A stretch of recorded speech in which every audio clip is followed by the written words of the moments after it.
rapidly you may still hypnotize fear.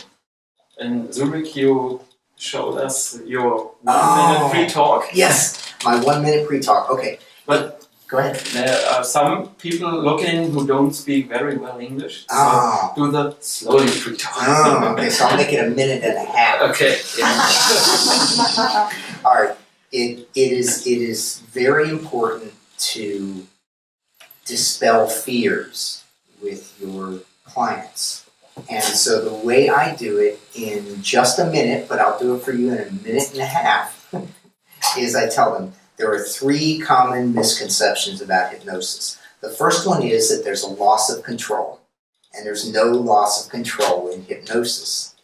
You would never do anything in hypnosis you wouldn't normally do. You would never do anything against your moral, religious, or personal values, or just something you thought was silly. When you're deep in hypnosis, if I were to say, Steen, would you stand on your head? You would say, no, I won't do that.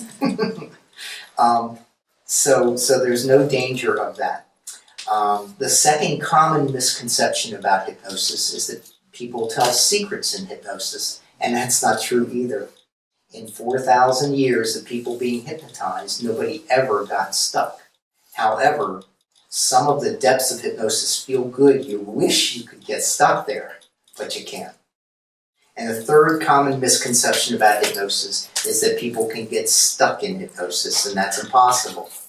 They've been doing this for 4,000 years, and nobody ever got stuck. And you know what? I have to do that over because I blew my pre-talk, because I normally do this in a minute. Let me do it in 1.5 minutes. Here we go. Okay, there are 3 common misconceptions about hypnosis. The first one is that there's a loss of control. There's no loss of control in hypnosis. You would never do anything in hypnosis that you wouldn't normally do. You would never do anything against your moral, religious, or personal values, or just something you thought was silly. If I were to say, Steen, would you stand on your head when you're deep in hypnosis? You would say no. You wouldn't be compelled to do it. All right, the second common misconception about hypnosis is that people tell secrets in hypnosis, and that's not true either.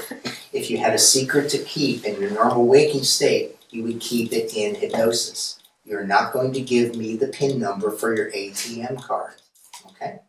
And the third common misconception about hypnosis is that people could get stuck in hypnosis, and that's impossible.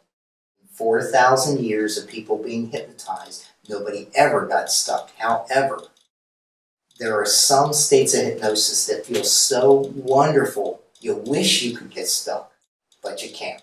So do you have any questions before I hypnotize you? And that is my pre-talk. And if you give it in that manner, it dispels the 3 major fears that people have, and it makes them ready to get hypnotized. And something else happened the other day that was really interesting.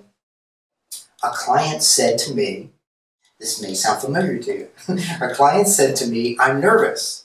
And I said, well, don't think of it as nervous, think of it as I'm excited. And she said, okay, all right, I'm excited. And of course she had no trouble going into hypnosis. And as a matter of fact, they did a study, I just read this study a couple of days ago. And they had a group of people, and they split them in 2, and they were all nervous. And the one group, they said, think about calming down. That didn't work. The other group, they said, think about being excited instead of nervous. That worked beautifully. It's a very easy move to go from nervous to excited. It's a hard move to go from nervous to calm.